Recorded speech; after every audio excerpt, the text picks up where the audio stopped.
Telangana cabinet విస్తరణ అంశం మరోసారి తెర మీదకు వచ్చింది. దసరా నాటికే విస్తరణ ఉంటుందని ప్రచారం నడుస్తోంది.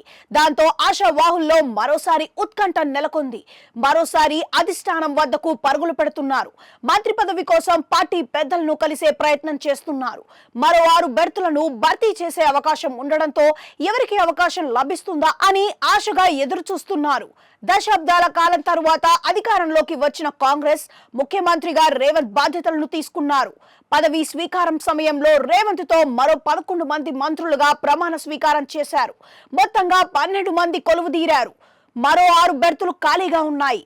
వీటన్నిటినీ కూడా ఒకేసారి భర్తీ చేసేందుకు కాంగ్రెస్ అధిష్టానం ముఖ్యమంత్రి రేవంత్ రెడ్డి ప్రయత్నాల్లో ఉన్నారు. అయితే గత 2 నెలల క్రితమే కేబినెట్ విస్తరణ ఉంటుందని ప్రచారం జరుగుతున్నప్పటికీ అధిష్టానం ఎలాంటి నిర్ణయం తీసుకోలేదు. కాంగ్రెస్ పార్టీ అధికారంలోకి వచ్చి 10 నెలలు అవుతుంది. అందుకే కేబినెట్ విస్తరణపై ప్రత్యేక దృష్టి సారించినట్లుగా తెలుస్తోంది. ఇన్ని నెలలు అవుతున్నా పూర్తి స్థాయి కేబినెట్ లేకపోవడం పైన విమర్శలు వస్తున్నాయి. దాంతో వాటన్నిటినీ తిప్పికొట్టేందుకు ముఖ్యమంత్రి రేవంత్ అధిష్టానం వద్దకు వెళ్లి త్వరగా క్యాండిడేట్లను ఫైనల్ చేసేందుకు రెడీ అవుతున్నారని సమాచారం. ఇన్ని రోజులు పిసిసి చీఫ్ నియామకం కోసం ఎదురు చూడగా ఎట్టకేలకు చీఫ్ నియామకం కూడా పూర్తయింది. దాంతో ఇప్పుడు అందరి దృష్టి కేబినెట్ విస్తరణ మీదనే ఉంది.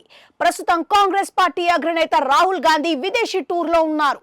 ఈ వీకెండ్ లో ఆయన ఢిల్లీ చేరుకుంటారని సమాచారం.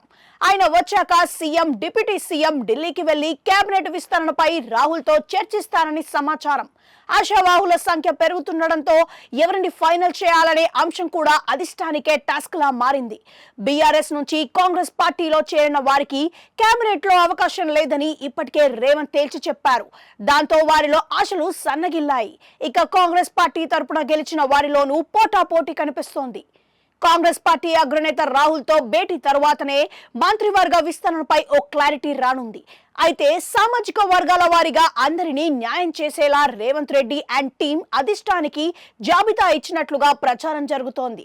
ఇంతవరకు ఉమ్మడి రంగారెడ్డి, నిజామాబాద్, ఆదిలాబాద్ జిల్లాల నుంచి కేబినెట్ లో ఎవరికి చోటు లభించలేదు. అయితే ఆ జిల్లాల నుంచి తప్పనిసరిగా తీసుకోవాల్సి ఉండడంతో ఎవరికి చోటు దక్కుతుందో కూడా తెలియదు. ఇదిలా ఉండగా కొందరు ఆశావాహుల జాబితా చక్కర్లు కొడుతోంది. వారిలో కోమటిరెడ్డి రాజగోపాల్ రెడ్డి, గడ్డం వినోద్, గడ్డం వివేక్, ప్రేమ్ సాగర్ రావు, బాలు నాయక్, రామచంద్ర నాయక్, మల్రెడ్డి రంగారెడ్డి, సుదర్శన్ రెడ్డి, దానం నగేందర్, వాకిటి శ్రీహరి పేర్లు ప్రముఖంగా వినిపిస్తున్నాయి. వీరిలో దానం నగేందర్ మాత్రం బీఆర్ఎస్ నుంచి ఇటీవలే కాంగ్రెస్ పార్టీలో చేరారు. ఈ క్రమంలో ఆయనకు బెర్త్ లో స్థానం లభించకపోవచ్చనే ప్రచారం కూడా జరుగుతోంది.